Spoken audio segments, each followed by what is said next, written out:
네, 우리 성도님께 인사드리겠습니다. 안녕하세요.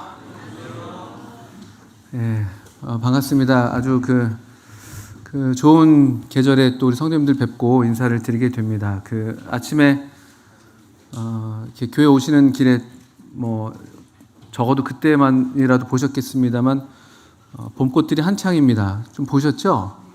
네, 오늘 좀 아쉬운 것은 지금 바람이 봄바람 같지 않은 바람이 분다고 아까 예배 시간 끝 무렵에 이렇게 안전 문자인가요? 재난 문자가 다 오더라고요. 강풍이 오후까지 불 것으로 예상된다 이렇게 안내 문자를 저도 받았었는데 바람이 제법 또 세게 불어서 아마 오늘 지나고 나면은 이제 봄꽃들은 좀 한철 이제 가는 게 아닌가 이런 생각이 들기도 합니다. 그래서 저도 사실 올 봄에 아직 제대로 꽃 구경 못 했는데 좀 꽃 구경들 하셨나요? 어쩔 수 없죠. 어떻게 합니까? 우리가 바람을 막을 수도 없고 가는 날들을 잡을 수도 없고 어떻든 그렇습니다. 참 봄꽃들이 예쁜데 어떤 분이 그런 얘기 하시더라고요. 너무 예쁜데 그래서 또 너무 아깝다. 너무 한철만 이렇게 아주 짧게 이렇게 좀 구경만 하고 특별히 벚꽃이 특히 그렇겠죠. 너무 벚꽃은 너무 가냘퍼서 그냥 바람 훅 한번 불면 그냥 날아가 버리니까 지금 우리 운전하면서도 길바닥에서 그냥 막 얼마나 꽃잎들이 날리는지 그런 것들 좀 보게 되는데 주님께서 또 우리에게 은혜들을 베푸셔서 또 때를 따라서 아름답게 하시는 것들을 또 누리게 하시고 또 때를 따라서 도우시는 그런 은혜들도 우리 모든 성도님들의 삶에 다 있으시기를 또 바라는 마음이 있습니다. 우리 오늘 마태복음 19장을 한번 좀 펴서 같이 우리 이 말씀을 통해서 주님께서 우리에게 주시는 교훈들을 또 받기를 원합니다. 마태복음 19장인데요. 또 이렇게 펴시면서 또 바라는 것은 우리 4월 말에 주보를 보니까 우리 작년에 우리 성도님들 봄 나들이 있으신데 그때 좀 이렇게 바람이 좀 덜 불면 좋겠다 이런 생각도 들고 또 꽃들이 또 벚꽃만 봄꽃이 아니니까요. 또 다른 좋은 꽃들이 많이 펴 있겠죠. 또 그런 좋은 시간들 되시면 좋겠다 싶은 마음이 있습니다. 우리 마태복음 19장 우리 성도님 다 같이 읽고 있는 우리 성경이죠. 마태복음 지금 읽고 있습니다. 우리 19장 많은 또 실제적인 교훈들이 있는데요. 19장 16절부터 30절까지 본문 우리 잘 이렇게 다른 복음서에도 나와 있는 그런 이야기여서 비교적 좀 잘 알려져 있는 그런 부분입니다. 한 재물이 많은 청년이 주님께 찾아와서 어떻게 하여 영생을 얻겠냐고 물어보는 그런 장면인데요. 마태의 기록을 한번 같이 읽으면서 이 본문을 통해서 우리 주님의 은혜를 이렇게 같이 또 이 시간에 또 우리 함께 기억하고 은혜의 영광을 또 찬송하는 그런 시간이 되기를 바라는 마음이 있습니다. 19장 16절부터 30절까지인데 제가 한번 천천히 읽겠습니다. 우리 성도님들도 이미 읽으신 본문이시겠습니다만 또 이 시간에 같이 눈으로 읽으시면서 이 말씀들을 또 같이 한번 주목해 보시겠습니다. 16절부터입니다. 어떤 사람이 주께 와서 이르되 선생님이여 내가 무슨 선한 일을 하여야 영생을 얻으리이까? 예수께서 이르시되 어찌하여 선한 일을 내게 묻느냐? 선한 이는 오직 한 분이시니라. 네가 생명에 들어가려면 계명들을 지키라. 이르되 어느 계명이오니까? 예수께서 이르시되 살인하지 말라, 간음하지 말라, 도둑질하지 말라, 거짓 증언하지 말라, 내 부모를 공경하라, 내 이웃을 내 자신과 같이 사랑하라 하신 것이니라. 그 청년이 이르되 이 모든 것을 내가 지키었사온데 아직도 무엇이 부족하니까? 예수께서 이르시되 네가 온전하고자 할진대 가서 너의 소유를 팔아 가난한 자들에게 주라. 그리하면 하늘에서 보화가 너에게 있으리라. 그리고 와서 나를 따르라 하시니 그 청년이 재물이 많음으로 이 말씀을 듣고 근심하며 가니라. 예수께서 제자들에게 이르시되 23절입니다. 내가 진실로 너에게 이르노니 부자는 천국에 들어가기가 어려우니라. 다시 너에게 말하노니 낙타가 바늘귀로 들어가는 것이 부자가 하나님의 나라에 들어가는 것보다 쉬우니라 하시니 제자들이 듣고 몹시 놀라 이르되 그렇다면 누가 구원을 얻을 수 있으리까? 예수께서 그들을 보시며 이르시되 사람으로는 할 수 없으나 하나님으로서는 다 하실 수 있느니라. 이에 베드로가 대답하여 이르되 보소서 우리가 모든 것을 버리고 주를 따라 싸운데 그런즉 우리가 무엇을 얻으리이까?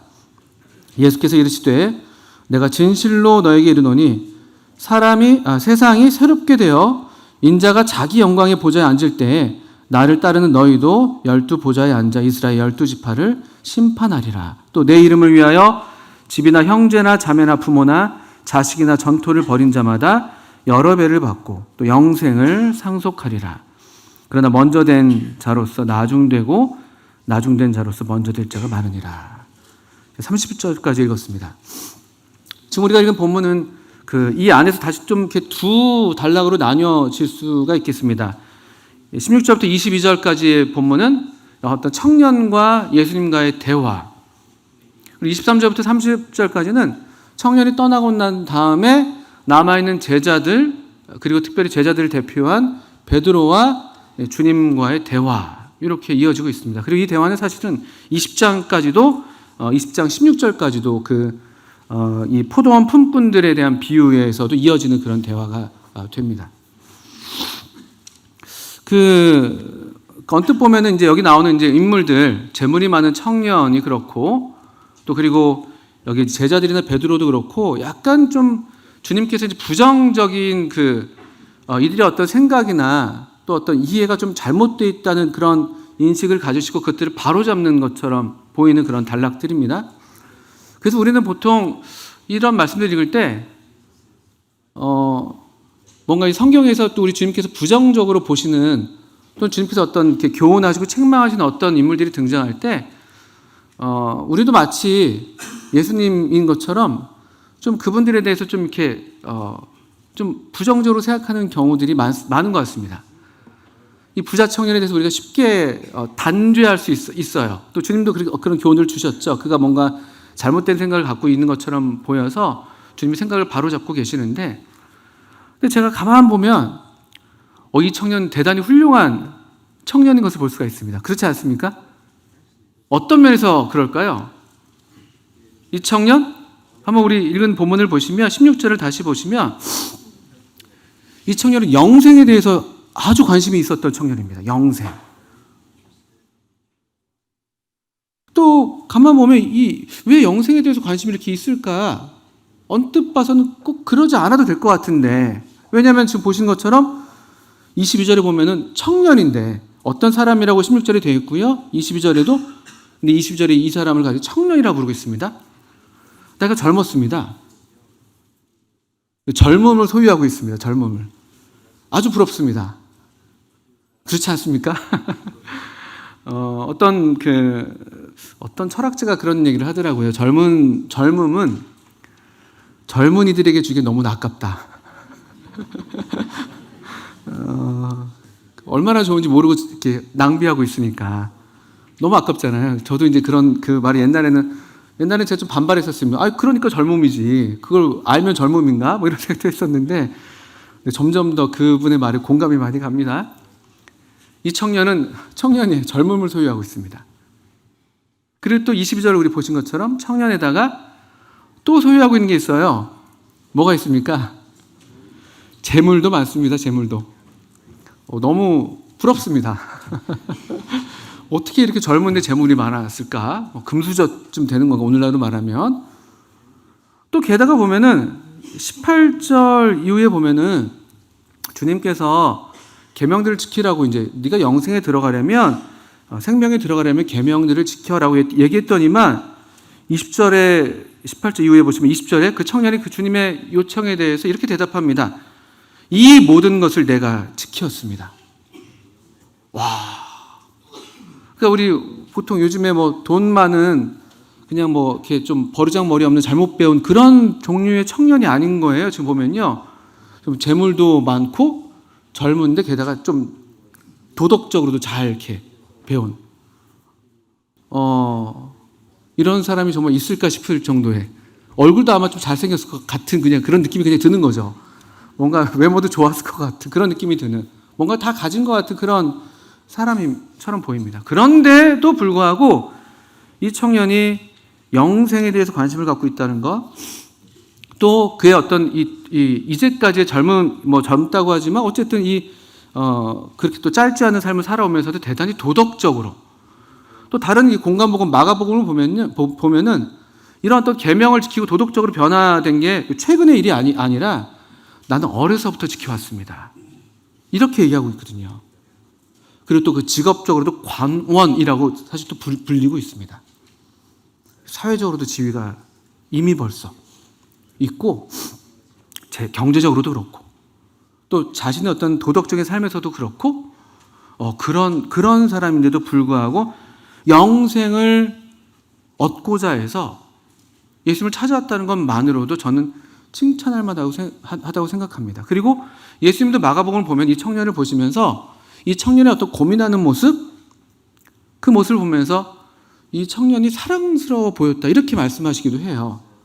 그러니까 우리가 이 청년에 대해서 그렇게 막 너무 매정하게, 이 사람은 이런저런 사람이니까 이 사람은 천국에 못 들어간 거야, 이렇게만 단정적으로 말하기는 좀 여지가 많이 있는 것 같아요. 이 청년의 장래가 또 궁금하기도 합니다. 이때는 근심하면서 돌아갔는데 그걸로 이 청년은 과연 끝이 된 것일까? 아니면 정말 그 뒤에 주님의 은혜로 이 부자임에도 불구하고 재물을 다 버리고 주님을 따르는 삶을 살았진 않았을까? 또 그랬기를 바라는 마음도 없지 않아 있죠. 또 더러 어떤 분들은 그래서 이 청년이 혹시 마가 요한이 아니겠느냐, 이런 얘기까지도 하는 분들도 더러 있습니다. 근데 알 수는 없죠. 우리가 이제 주님 나라 가면은 이 청년을 한번 찾아볼 수가 있으면 좋겠다, 이런 생각도 듭니다. 근데 이 청년은 가만 보면 지금 제가 말씀드린 것처럼 아주 만족스러운 그런 어떤, 일반적으로 봤을 때 굉장히 만족스러운 그런 종류의 삶을 살고 있는 사람이죠. 그런데도 그 마음에 희한하게 어떤 또 불만족이 있는 거예요. 이 만족이 있는 반면에 뭔가 불만족이 되는, 뭔가 불안한, 이것으로 뭔가 충분하지 않은 것 같은 그런 느낌을 그가 가졌을까요? 이 정도 내가 이렇게 살면 이것이 영생이라고 할 만한 것일까? 이런 종류의 삶이 지금 내가 살고 있는 이런 도덕적으로 선하고 또 물질적으로도 꽤 풍부하고 사회적으로도 영향력이 있고 또 이렇게 좀 내 어떤 신체적으로도 가장 어떤 최상의 상태인 이런 종류의 삶이 지금 이 시간에 지금 나의 모습이 영생은 아닐까? 영생에 부합하는 모습일까? 또 그렇지 않을까? 또 영생은 그럼 과연 또 어떤 모양일까? 이런 종류의 일종의 만족스러운 마음과 더불어서 이런 의문과 또 불안과 이런 것들이 좀 겹쳐 있는 듯한 그런 모습을 보게 됩니다. 16절에 다시 보시면 이 청년의 삶의 관심이 여기에 있는 거예요. 보면 내가 어떻게 영생을 얻겠습니까? 라고 얘기하면서 이 질문에 대한 답을 스스로 영생을 얻고자 하는 그 추구에 따라서 삶을 살아온 것을 볼 수가 있고요. 그리고 그래서 그의 관심은 선한 일, 우리 보실 수가 있었죠. 내가 무슨 선한 일을 하여야 영생을 얻으리까? 근데 이 청년의 참 긍정적인 면이 있음과 동시에 우리가 이제 성경의 진리에 비춰서 이 청년에게 보이는 아쉬운 모습이 바로 여기에 있을 수 있겠죠. 이 청년의 어떤 영생에 대한 이해는 또 이 하나님의 나라에 들어가는 것에 대한 이해는 내가 그리고 어떤 선한 일, 내가 하는 어떤 것에 의지해서 또는 내가 어떻게 함으로써 얻어낼 수 있는 어떤 종류의 것으로 지금 영생을 이해하고 있는 것이죠. 이게 우리 모두가 다 잘 알아야 될 아주 중요한 부분이죠. 많은 사람들이 오늘날에도 우리도 은혜로 구원 받았음에도 불구하고 또 이런 어떤 성향이 계속 우리 가운데 있습니다. 내가 어떻게 선한 일을 하여서 뭔가 영생에 들어가는 것도 그렇고 영생을 살아가는 것도 그렇고 이런 것들을 가리켜서 조금 줄여서 하는 말이 공로주의라는 말을 씁니다. 공로. 내 공로가 있으니까 내가 어떤 일에 기여한 공이 있고 수고가 있으니까 내가 이만큼 했으니까 이렇게 될 거야. 또 내가 이만큼 했으니까 마땅히 내가 이 정도는 받아야 되는 거야. 또 내가 이만큼 하지 못했으니까 나는 거기에 들어가지 못하는 걸 거야. 이런 종류의 이제 생각들을 하는 것이죠. 얼마 전에 어떤 모친님께서 복지관에 다니시면서 만나게 되는 그냥 다른 노인분들에 대한 이야기를 하시는데 교회를 열심히 다니는 분들이시래요. 90이 넘으셨는데도. 그래서 이제 복음을 이제 이렇게 증거를 하시는데 물어보게 되는 거죠. 아줌마 어떻게 천국에 가실 수 있겠습니까? 아주 교회 생활을 열심히 하는 분들인데 여전히 저도 요즘에 이제 다른 교회에서 어떻게 그 교회 분들을 만날 기회가 많지 않아서 잘 모르는데, 물론 그분들이 다 전부는 아니겠습니다만 또 그분들이 어르신들이기 때문에 보통 우리가 옛날부터 갖고 있었던 어떤 지성이면 감천이라는 그런 어떤 생각들 때문에 그런 생각을 하실 수 있겠습니다만 대부분의 대답들이 이러신다는 거죠. 아직 부족해서. 내가 더 잘해야 되는데 내가 좀 부족해서. 내가 교회에 좀 더 열심을 하고 헌금을 좀 더 했어야 되는데 그러지 못해서. 나는 몸이 이렇게 부족해가지고 또 교회에 마땅히 출석할 것들, 봉사할 것들 잘 하지 못해서. 그래서 가봐야 알지. 더 열심히 해야지. 이런 얘기들을 지금도 아주 많이 하는 것 같아요. 은혜의 복음이 더 전에 비해서 많이 증거되고 있다고 하는 오늘날에도 아직도 이런 내가 무슨 선한 일을 하여야 영생을 얻겠습니까? 이 질문의 범주에서 크게 벗어나지 않는 그런 생각들이 우리 안에 아주 뿌리 깊게 있습니다. 그런 것들을 보게 돼요. 그래서 또 어떤 노인분은 몸이 안 좋으셔서 몇 번씩 쓰러지셔도 또 쓰러진 다음에 또 바로 교회를 막 가셔야 된다는 거예요. 막 그렇게 해야지 뭔가 좀 이렇게 인정을 받고. 사실 이런 어떤 이런 종류의 공로주의는 대단히 만연한 은혜의 반대가 되는 노선에서는 가장 흔한 이 성경의 복음과 가장 반대편에 있으면서 가장 대중적인 그런 신념이고 신앙 체계입니다. 그래서 대부분의 종교들이 다 이런 어떤 시스템을 갖고 있는 것이죠. 이 공로를 쌓아서. 우리 마일리지 같은 거 적립하시잖아요. 포인트 적립하는 것처럼. 얼마큼 쌓아서. 그래서 뭔가 이룰 수 있고 얻을 수 있다는. 그리고 심지어 이 영혼의 문제에 대해서도 우리가 그런 생각들을 하기가 대단히 쉽습니다. 그리고 이런 생각은 우리 인간 본성에 아주 잘 들어맞는 그런 생각이어서, 사상이어서 인기가 많습니다. 어떤 종교를 막론하고. 기독교 안에서도 그럴진데 가톨릭이나 다른 종교에서도 다 이런 식의 우리 어떤 이 공로에 의지해서 그게 근거가 돼서 뭔가가 우리가 얻어지게 되는 그런 어떤 생각이죠. 아주 합리적인 생각인데 성경은 사실 우리 예수님이 다르게 말씀하신 것들을 보게 되는데 17절에 이 청년의 질문에 대해서 예수님은 이렇게 대답을 하세요. 예수께서 이르시되 어찌하여 선한 일을 내게 묻느냐? 선한 이는 오직 한 분이시니라. 지금 너는 왜 선한 일을 나에게 묻냐라고 이렇게 되물으시면서 그러면서 이 청년의 관심을 돌리고 있는 것입니다. 청년은 내가 무슨 선한 일을 하여야 이런 데 온통 관심이 있는 것인데 주님은 선한 분 그의 시선을 선한 분에게로 돌리고 있는 거예요. 선한 분에게. 이게 이 본문에서 또 20장 품꾼의 비유에서 이어지는 그 본문에서 반복되고 있는 또 중요한 주님께서 가르치시는 교훈이라고 분별이 되고 이해가 됩니다. 이 청년과의 대화는 선한 분에게로 그를 인도하는 그런 대화인 것이에요. 그는 선한 일을 하느라고 선한 분을 잃어버리고 있는 거예요. 선한 일을 하느라고 선한 분을 잃어버리는 그런 경우들. 이런 일들이 많습니다. 선한 일을 하느라고 선하신 분을 우리가 잃어버리는 경우죠. 그러면서 우리 주님께서는 선한 분은 오직 한 분이시다라고 하면서 이 청년의 시선을 이 선한 분에게로 일단 돌리고 있습니다. 그러면서 다시 계명들을 지켜라라고 얘기를 하세요. 여기 또 보시면 17절의 후반부에 잘 보시면 이 청년의 질문에 대해서 청년은 영생을 물어왔는데 17절 후반부에 보시면 네가 생명에 들어가려면 이렇게 대답하고 계십니다. 생명에 들어가려면.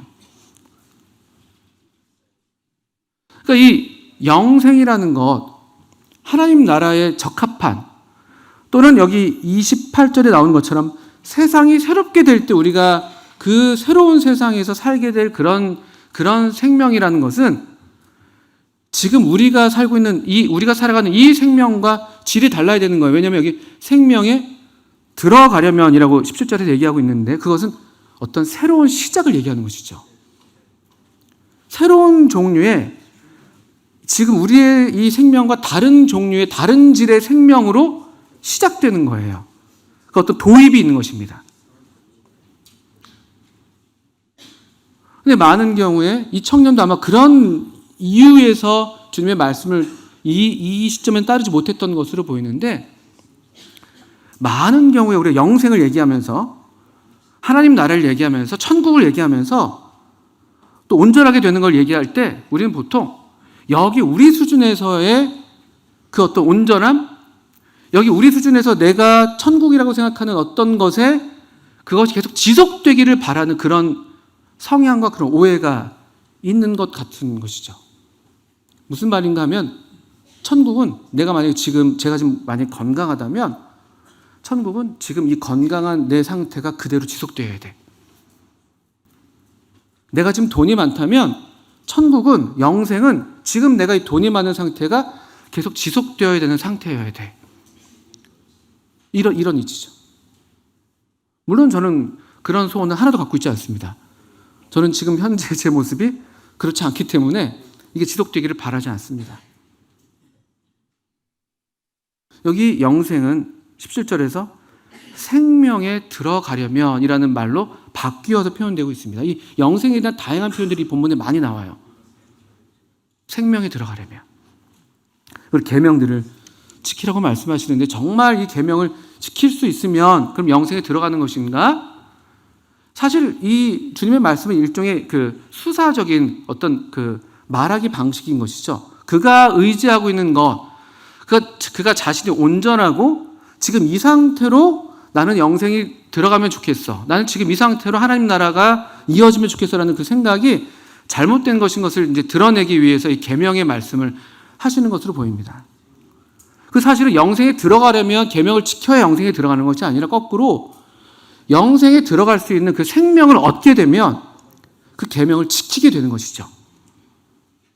십계명은 그렇게 주어진 것입니다.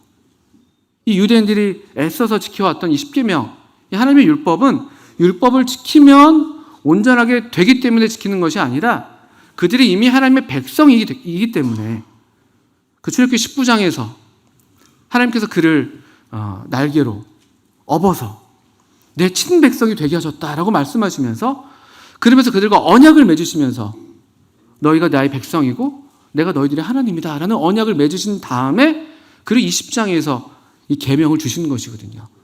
하나님의 백성이기 때문에 지켜야 되는 계명, 하나님의 백성이 하나님의 백성으로서 하나님께서 예비하신 그 삶을 온전하게 누릴 수 있는 그 방편으로서 주신 게 계명인데, 율법인데, 근데 사실은 이 청년도 그렇고 이 오늘날에 또 이때로부터 이전에서부터 오늘날에 이르기까지 공로주의의 생각은 거기에 정반대로 있는 것이죠. 지켜야 영생을 얻는다라고 생각하는 것이죠. 지켜야 영생을 얻는다. 그렇지 않습니다. 그래서 18절에서 주님은 성경으로 그를 이제 인도하고 있습니다. 어느 계명입니까? 라고 이제 그 청년이 물으니까 예수님이 성경의 말씀을, 십계명의 후반부 말씀을 들어서 답변을 하고 있는 것이죠. 살인하지 말라, 간음하지 말라, 도둑질하지 말라, 거짓 증언하지 말라, 너희 부모를 공경하라, 너희 이웃을 내 자신과 같이 사랑하라 하시는 것이니라. 여러분 이 답변에서 뭔가 특이점들을 혹시 발견하실 수가 있습니까? 주님은 이 청년을 주님의 계명으로 하나님 말씀으로 좀 인도해서 하나님 말씀을 보게 하시는데 모르겠습니다만 정확하진 않을 수 있겠지만 제 생각에는 또 어떤 분들도 그렇게 이해를 하고 계시는데 이 율법에 주님께서 지금 그 5계명부터 10계명까지 후반부의 계명들을 지금 제공하고 계시는데 이 원래 계명의 순서랑 다릅니다. 제 5계명이 무엇이 되는 것이죠? 이 사람과의 관계에서 제일 첫째 되는 계명이 뭐였습니까? 부모를 공경하라가 제일 먼저입니다. 엄청 찔립니다. 원래 그것이 그 제 5계명으로서 먼저 주어지는 계명으로 제가 지금 기억하고 있는데요. 근데 그것이 지금 뒤쪽으로 와 있습니다. 그리고 마지막 계명 10계명의 제일 마지막 10번째 계명은 이웃의 것들을 탐내지 말라는 아마 그런 계명일 텐데 여기에는 그 계명을 쓰지 않으시고 레위기 19장에 나와 있는 너희 이웃을 너희 몸과 같이 사랑하는 말씀을 계명을 더하시면서 뒤쪽에다 그것들을 순서를 바꿔서 지금 답변을 하고 계시는 것을 좀 주목해 볼 만합니다. 아마도 앞쪽에 있는 것들 살인하지 말라? 우리도 다 대답할 수 있을 겁니다. 살인하셨습니까? 어려서부터 잘 지켰습니다. 이 수준에서는요. 문자적으로 우리가 살인하지 않았으니까요. 간음하지 말라? 대체로 잘. 거의 대부분이 다 그렇게 잘 지키셨으리라고 저는 알고 믿고 있습니다. 도둑질하지 말라? 조금 걸릴 수 있습니다. 초등학교 때 저도 주시 후레쉬껌 훔쳤거든요. 후레쉬껌 그 냄새가 참 좋더라고요. 그 노란색 아시죠? 그거 껌이 좋더라고요. 초등학교 들어가기 전이었던 걸로 기억하는데 들어갔을 때였나? 근데 그게 저의 그 죄책감의 근원이었습니다. 아무도 모르게 했다고 생각했지만 누군가 알고 있었고 그리고 제가 교회를 올 때마다 그게 항상 저를 짓눌렀어요. 나는 도둑질했다. 저는 이 청년만 못해요. 그러니까 이 청년은 아주 훌륭한 청년이에요. 사실 이 청년은 도둑질할 필요도 없었겠죠. 가슴이 바르니까. 또 어떤 게 있었습니까? 거짓 증언하지 말라? 이건 조금 문자적으로 우리가 거짓 증언 어떤 법정인 어떤 증언에서 거짓말한 적은 없겠지만 거짓말들은 꽤 많이 하는 편이죠. 어릴 때부터 많이 합니다. 그리고 이제 부모를 공경하라. 순서가 이렇게 되어 있어요. 아마도 앞쪽의 이야기를 보통 들을 때에는 순서를 이렇게 했을 때는 대부분은 그냥 이 정도는 나도 다 지켰지. 이 청년은 더더군다나 그렇죠. 여기 거슬릴 게 없어요. 다 지켜왔거든요. 근데 주님은 일부러 부모를 공경하라, 이웃을 내 몸같이 사랑하라는 그 계명을 뒤에다 덧붙이면서 순서를 바꿔서 말씀하셨을 때 20절에서 청년은 여전히 자기를 잘 몰라요. 이것들은 제가 다 지켰습니다. 지켰겠죠. 할 수 있는 최선을 다해서 지켰겠죠. 그러면서 아직도 무엇이 부족합니까? 이 질문에는 상당히 뭔가 이 정도면 되지 않았습니까? 라는 그런 마음인 것처럼 읽히기도 하고 또는 이 정도로도 부족한 건가요? 라는 그런 어떤 불안한 마음인 것 같기도 하고 모르겠어요. 정확히 모르겠습니다만 그렇게 이제 그 영생에 대한 추구로 그 삶을 살아온 것들에 대해서 어쨌든 본인이 그렇게 고백을 합니다. 그런데 주님이 아마도 이 계명의 위치를 순서를 바꾼 것과 그 뒤에 이어서 무엇이 부족하냐는 이 청년의 질문에 대해서 21절에 이렇게 대답하시는 것을 보면은 이 청년은 아마도 이 후반부 오히려 거꾸로 부모를 공경하는 문제, 이웃을 몸과 같이 사랑하는 그 계명을 지키는 문제에 있어서 사실은 부족이 있었던 것으로 보이죠. 그리고 그 부모를 공경하고 이웃을 사랑하는 것에 밀접하게 관련된 것이 이 문맥을 보자면 물질인 것처럼 보입니다. 물질. 부모를 공경하는데 그가 마땅히 할 수 있고 해야 하는 그 물질을 아꼈던 것은 아닐까? 하긴 했겠죠. 재물이 많았어요. 그 재물을 사랑했던 것으로 보이는 것이죠. 또 이웃을 사랑한다고 하는데 이웃을 해코지하지 않았겠죠. 이렇게 착한 삶을 살았으니까 이유도 없었겠죠. 그런데 아마 어쩌면 이웃 사랑에서 말로만 사랑한다는 게 사랑이 아니라고 요한일서에서 가르치고 계시지 않습니까? 그 줄인 형제가 왔는데, 또 뭐 헐벗은 형제가 왔는데 그냥 내 몸을 따뜻하게 해라 뭐 그런 걸로 되는 게 아니잖아요. 실제로 그 필요를 채워줘야 되는 거잖아요. 근데 어쩌면 이 사람은 착했을지 몰라도, 그러나 그가 가진 물질로 그런 적극적으로 사랑을 하는 데서는 부족이 있었던 게 아닌가라고 이제 보이는 것이죠. 그렇게 하면서 주님은 너 정말 온전하고자 한다면 너가 정말 바라는 그 참된 삶이라는 것, 영원한 삶이라는 건 이런 종류의 삶이야.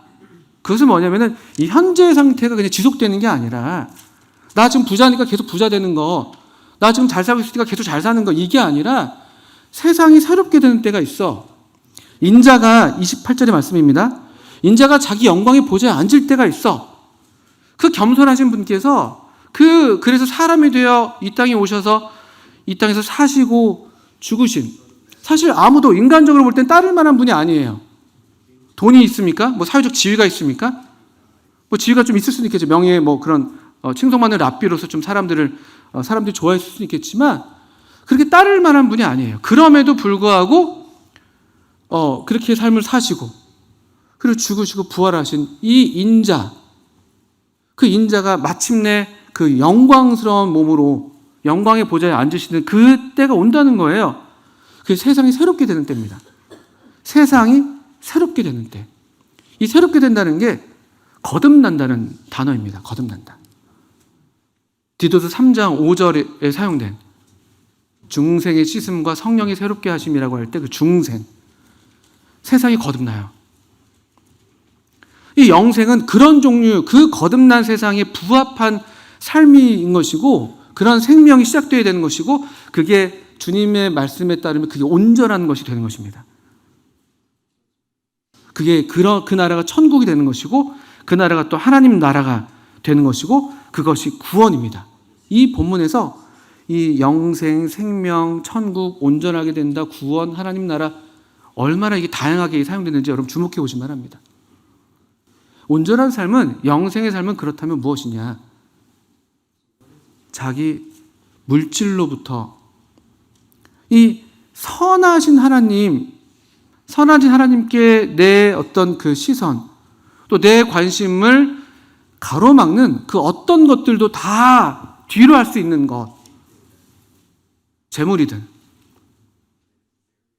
내 어떤 도덕적인 어떤 삶이든, 내가 이제까지 쌓았던 사회적 지위든, 무엇이든, 선하신 하나님을 주목하지 못하게 하는, 선하신 하나님과 관계 맺는 것을 막아서는 어떤 장애물들이 있다면 그런 것들을 능히 내려놓을 수 있는, 그리고 거기에 얽매이지 않고 기꺼이 하나님을 사랑하고, 여기 말씀드리려면 기꺼이 부모를 사랑하고 기꺼이 이웃을 사랑할 수 있는 그런 어떤 정말 이렇게 해방된, 어디에도 얽매이지 않은 그런 자유로운 그런 종류의 사랑의 삶을 사는 것이 온전한 삶이라는 것이죠.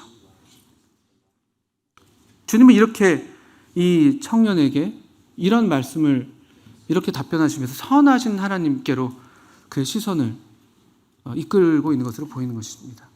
그리고 너에게는 이게 문제야.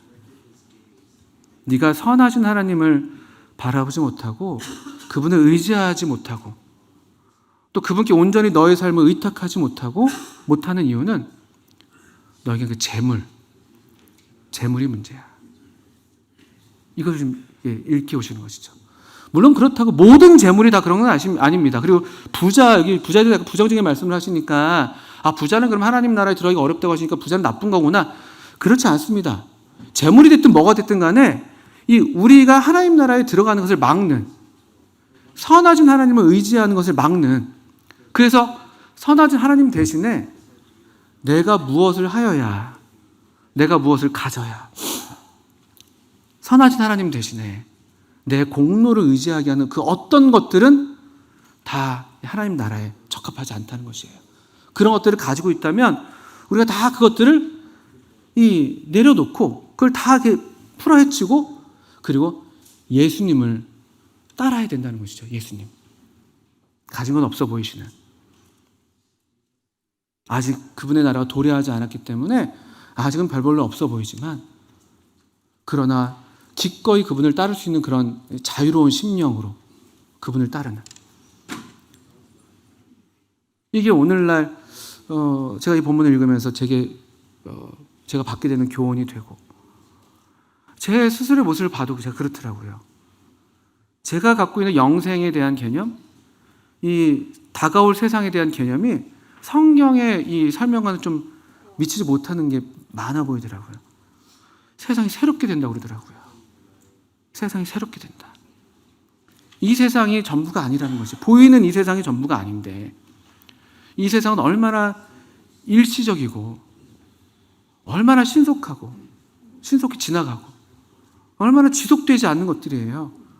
근데 이 새로운 세상은 이 재물이 마냥 있을 것처럼 보이잖아요. 근데 여기 그 앞서서 마태복음 6장 같은 데 보시면 땅에 보물을 쌓아둔 것들은요, 그게 그냥 도둑이 들어와요.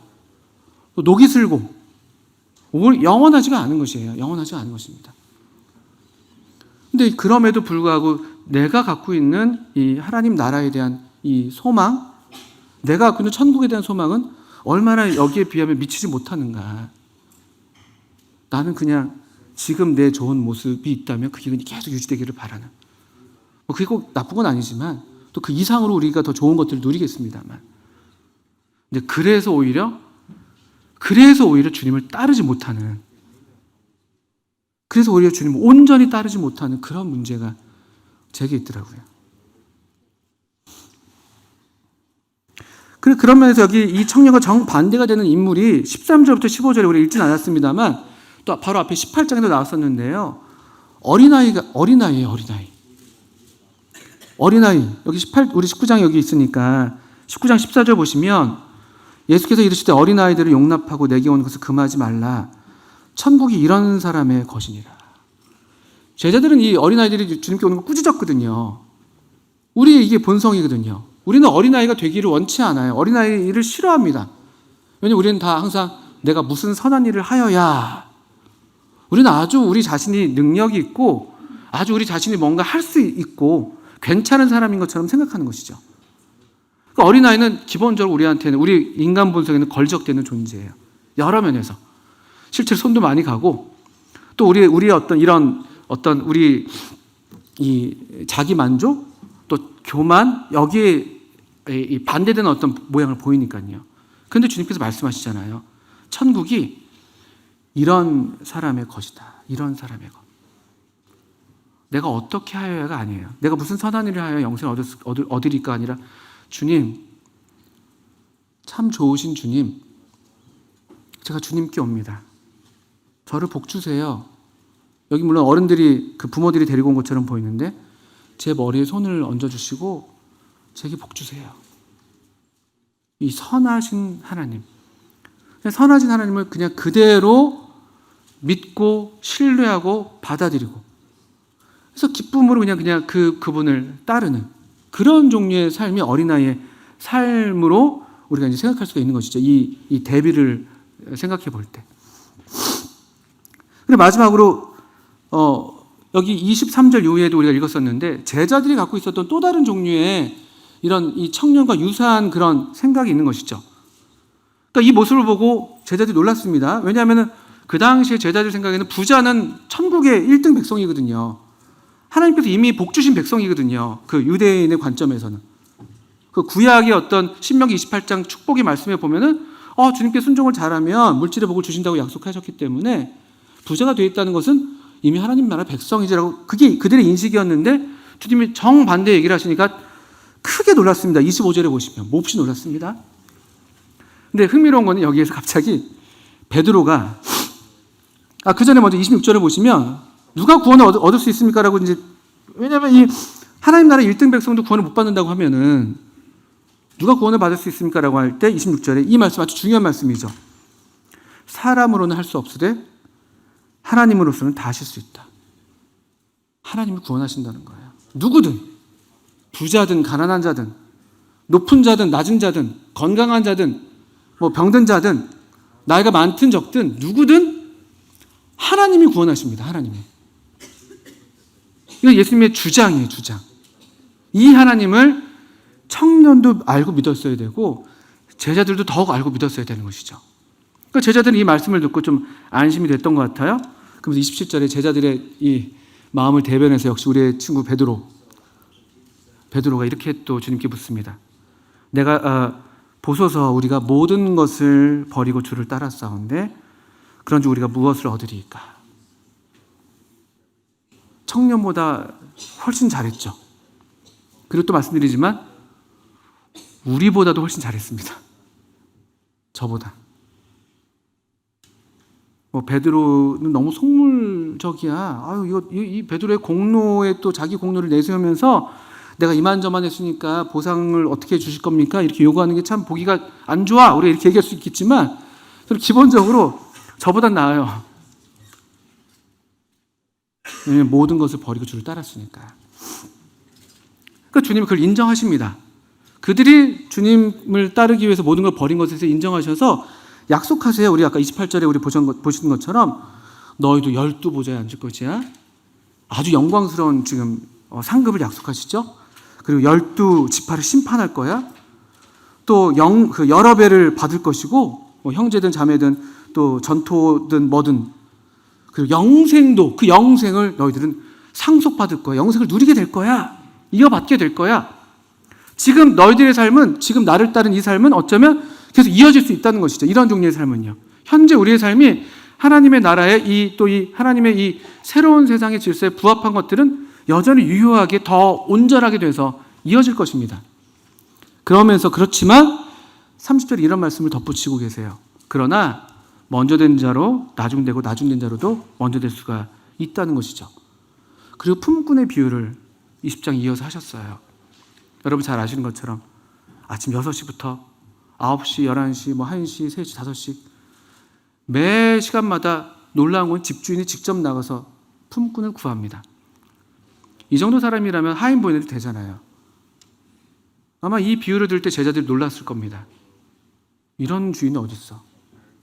자기가 직접 이른 아침부터 얼마나 부지런하고 성실해요.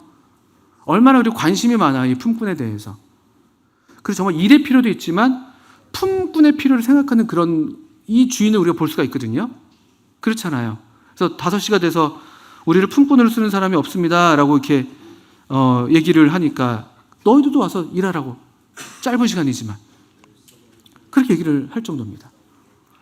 또 이 주인의 더 놀라운 사실은 1시간밖에 일하지 않았다 할지라도 하루치의 삭수를 주잖아요. 한 데나리온의 삭수를 줍니다. 깜짝 놀라죠. 이 주인의 이야기에 대해서 다 제자들이 놀랐을 거예요. 베드로를 비롯해서. 그런데 흥미로운 것은 이 6시부터 일한 제자나 또 9시부터 일한 제자나 이 품꾼이나 다 같은 삭스를 받는 것에 대해서 불평하잖아요. 다른 노동자가 불평하잖아요. 불만하잖아요. 이게 아마 베드로와 제자들의 심령이었겠죠. 우리가 이렇게 일찌감치 예수님을 따랐는데 우리가 더 많이 받아야지. 이런 생각들. 그러니까 바리새인들은 보통 유대인들에 대해서 불만이 있었을 거예요. 우리가 이렇게 더 특별하게 말씀을 순종하는데 저 같은 동족이지만 저 사람들은 우리만큼은 안 하지만 똑같은 복을 누리네? 마음에 안 들어. 유대인들은 아마 이방인에 대해서 불만이 있었을 겁니다. 우리는 택함 받은 민족이라서 일찌감치 그렇게 순종의 길을 걸었는데 갑자기 예수님 오셔서 이방인들도 구원받아? 이거 좀 아닌 것 같은데? 우리가 더 많이 누려야 될 텐데. 이런 종류의 생각들. 여기 제자들도 그럴 수 있겠죠. 아마 베드로나 그렇지는 않겠지만 이 수준에서 있었을 때 베드로가 오늘의 우리를 보면요. 아마 이런 불만 하실 수 있을 겁니다. 우리는 예수님 따르느라고 정말 온갖 고생 다 했는데 다 버리고 순교까지 했는데 여기 지금 2025년 서울 북부교회 성도들은 이렇게 하던데도 상급이 꽤 많네? 그런 어떤 우리 어떤 본성이 있잖아요. 이 청년과 크게 다르지 않은 것이죠.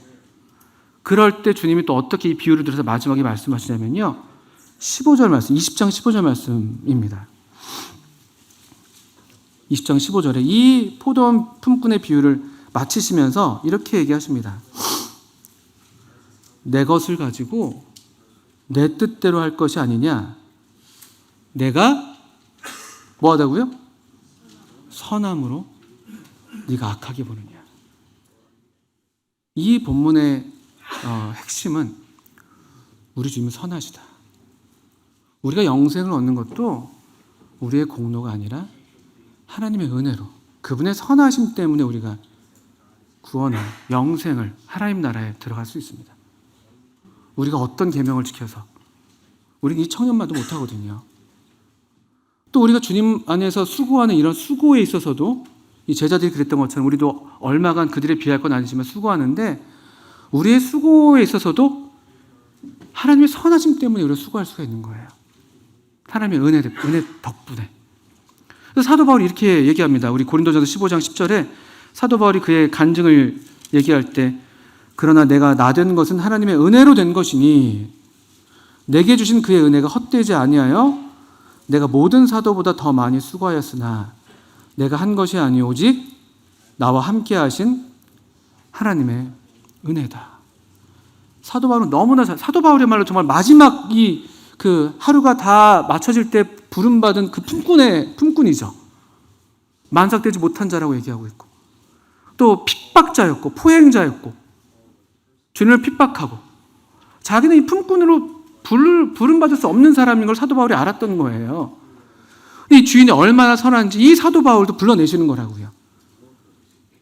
그러니까 이 품꾼은 얼마나 기꺼운 마음으로, 얼마나 감사하는 심령으로 이 주님을 위한 수고를, 이 주인을 위해서 수고하겠습니까? 그리고 그 수고에 대해서 그가 자랑할 게 없는 거예요. 내가 이만큼 수고했으니까 저 이만큼 주셔야 됩니다라고 할 얘기가 없는 것이죠. 왜냐하면 이것은 다 주인이 선하기 때문이니까, 하나님의 은혜니까. 저는 오늘 우리가 함께 읽고 나눈 말씀들이 제게 참 정말 적용되기를 바랍니다. 하나님의 은혜가 우리 가운데 나타나기를, 하나님의 은혜의 영광이 우리 안에서 찬송 받으시기를, 그 은혜의 영광이 드러나기를. 정말 우리가 은혜로 말미암아 구원을 받았고, 또 우리가 선한 일을 위해서 지음 받았고, 또 선한 일에 열심히 하는 친백성이 된 것, 이게 다 우리를 사랑하신 하나님의 크신 은혜, 사람 사랑하심, 그 덕분이다. 이런 말씀을 드리면서 저와 우리 모든 성도님들이 선하신 하나님을 더욱 주목하시면서 어린아이처럼 그분의 선하심에 우리 자신을 의탁하는, 그분을 신뢰하는, 그래서 그럴 때 그분께서 우리에게 주시는 은혜를 힘입어서 우리가 어떤 선한 일이 있다면 기꺼이 모든 것을 버려서라도 할 수 있는, 하나님을 사랑하고 하나님을 섬기는 일에 어떤 것들도 주저하지 않을 수 있는 그런 선하신 하나님을 저와 여러분들이 모두 다 만날 수 있기를 바랍니다. 함께 기도하겠습니다. 하나님 아버지, 우리 하나님 아버지께서 이렇게 참 자비하시고 선하시고 사람 사랑하시는 참 좋으신 우리 하나님 아버지가 되어주셔서 감사합니다. 주님께서 우리의 믿음의 눈을 열어주셔서 선하신 우리 주님을 참 우리도 선하게 볼 수 있게 하시고, 그래서 우리가 이 참 좋으신 하나님 아버지께 이 마땅한 은혜의 영광을 또 찬미에 올려드리는 그런 우리들의 삶이 또 우리들이 되게 해주시기를 간절히 기도합니다. 예수님의 이름으로 하나님 아버지께 기도합니다. 아멘. 네, 감사합니다.